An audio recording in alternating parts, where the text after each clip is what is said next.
So our customers recently have been pretty shocked to find out they don't need dozens of apps to run their company anymore. It's pretty obvious that AI is coming for the software market. What we've been able to do is leverage AI to cut down dramatically on the operational cost and the software expense for every single one of our customers, for all these companies. So a lot of people are talking about this. Agents are basically going to come for the entire software market, but agents are also going to come for our jobs as well. A lot of people are picturing that there's going to be no need for business applications because agents are just going to do the work on our behalf.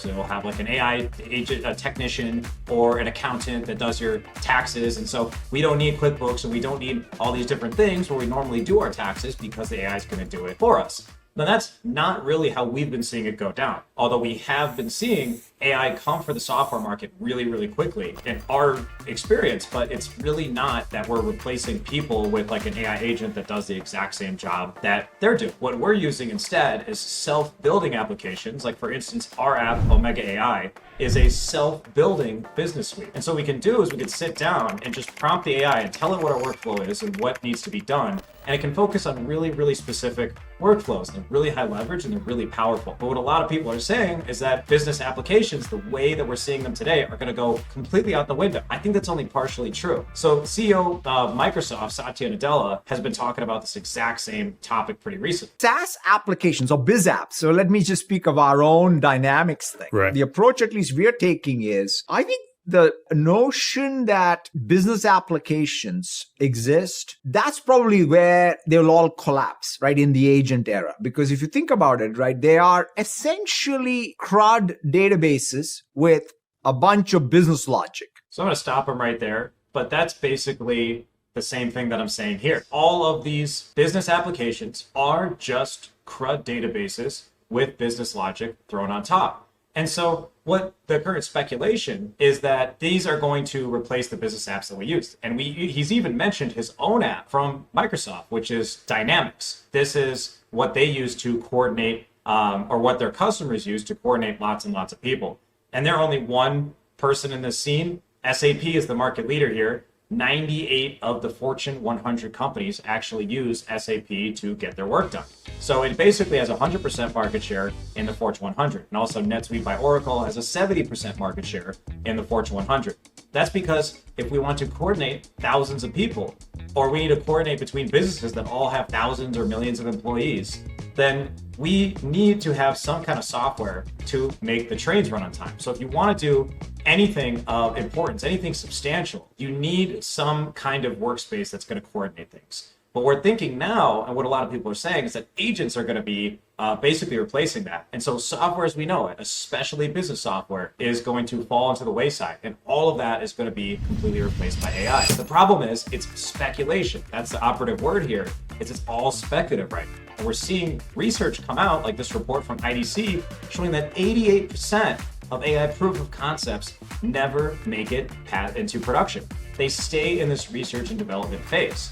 And what's happening here is that I'm seeing a lot of CIO playbooks in 2025 from top firms, like I just looked at Lenovo's, that are basically suggesting to CIOs that we need to get real and start figuring out how to get on top of this problem, because it can't stay in research and development forever. It's always good to be developing things. It's always good to be coming up with new solutions. But if you're not sure if it's actually going to transition to production, which most of them don't, and that's the big problem right now, then all that money becomes wasted and that creates a crash. And so right now we're in a bit of a bubble. And there's a joke that people make, which is a joke, but it's also kind of true, which is that AI in most cases stands for and Indian. And like in the case of Builder AI, but also Amazon with their Mechanical Turks, they did the same exact thing. And with their unmanned retail locations that were operated by self-checkout, it was the exact same thing. They had these big promises of what AI could be, but under the hood, it was something completely different. There was a lot of overblown promises that drove up a bunch of speculation. It created FOMO. It got everybody into this fight or flight reaction, and it created a massive amount of hype. And the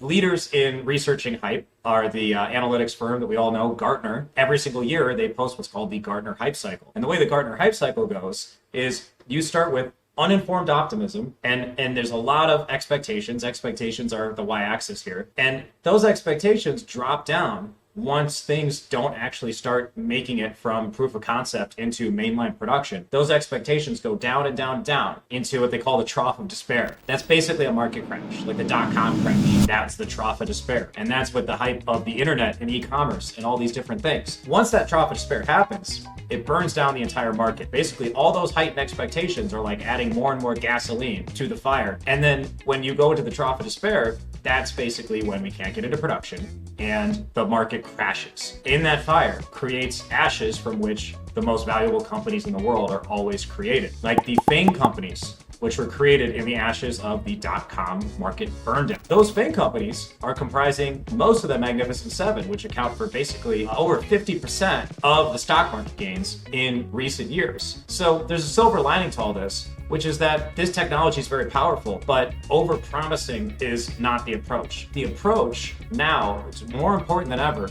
to actually drive real results and get things into production quickly. We helped a construction customer of ours cut $3,000 per bid that they make for quoting. It's extremely complicated to do construction bidding, and we had our AI with a self-building application build its own workflow in just 5 days of prompting. We literally just sat down and prompted it and had it build this 7-step process, which is really simple. And it even uses AI at 2 steps in the middle. So it costs 300 tokens, but now bids go from $3,000 each to absolutely free. And this is unlocking millions of opportunities, but it's also saving a dramatic amount of money, and the overhead is now much lower for this customer. And it happened in 5 days. So this stuff can happen really, really quickly. And the interesting thing is we're using AI in the workflow too. So in the way that Satya's described it, which is agents are going to be replacing a lot of the work that we're doing, that can happen in the middle of the loop. But also agents can build the software that we use to work. So what this is it's an AI-enabled workspace. So AI and humans can do business the exact same way that we used to, but this time it's just that we're working in tandem. We need to understand why these apps are so powerful. Everybody's joking that SAP stands for software against people, but that supposed software against people is operating 100% of the Fortune 100. So it's obviously very valuable. We need it. We can't really get off of this stuff. And there's very good, important reasons for that. Business only really comes in a few shapes. There's only so many operations that a business needs to do. It just needs to compose them at a massive scale with thousands of people. That's really where the power is unlocked, and that's how people can do great things like build data centers, the Empire State Building, do e-commerce and logistics, and do international trade. It's all about coordinating a massive amount of people towards a common effort. And that's what these softwares are so good at. And if we just say, hey, it's going to go away because agents are going to replace it, which is Microsoft's basically official stance on this, that's really not getting the whole picture right. Now, those products don't really work well in the business software that we have. It's not going to cut it for agents, so it might seem tempting to throw it away and just have agents kind of talk amongst themselves. But if we just have an AI-enabled workspace where we can do the same exact thing and run business exactly the same as we do today, then we're not playing this game between speculation and reality. We're in production all the time. We're always shipping. We could sit down and do things in minutes or hours and drive business operation costs down really low. I'm going to advocate for these products really quick. The thing they understood, and they figured this out way back in the 90s, like pre-internet, business only comes down to a few simple operations. You have tables, you have forms,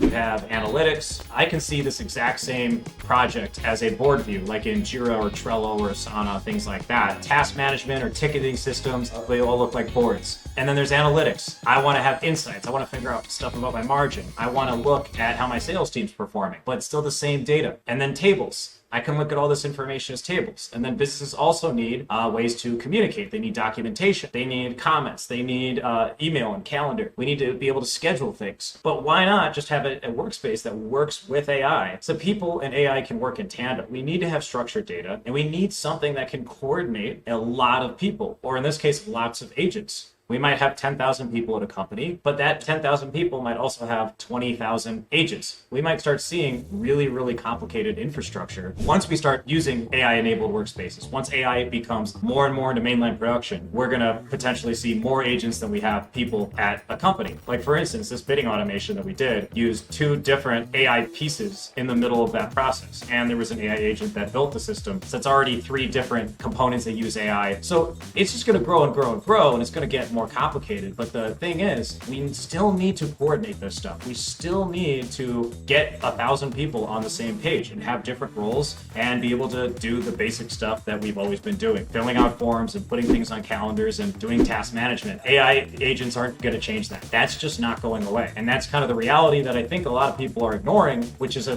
really big component of that 88% of projects that aren't transitioning from research and development into production. If you're interested in moving from speculation, or your company is trying to figure out how to take AI from something that's speculative and research and academic and get it into mainline production, just reach out to the team that's already done it.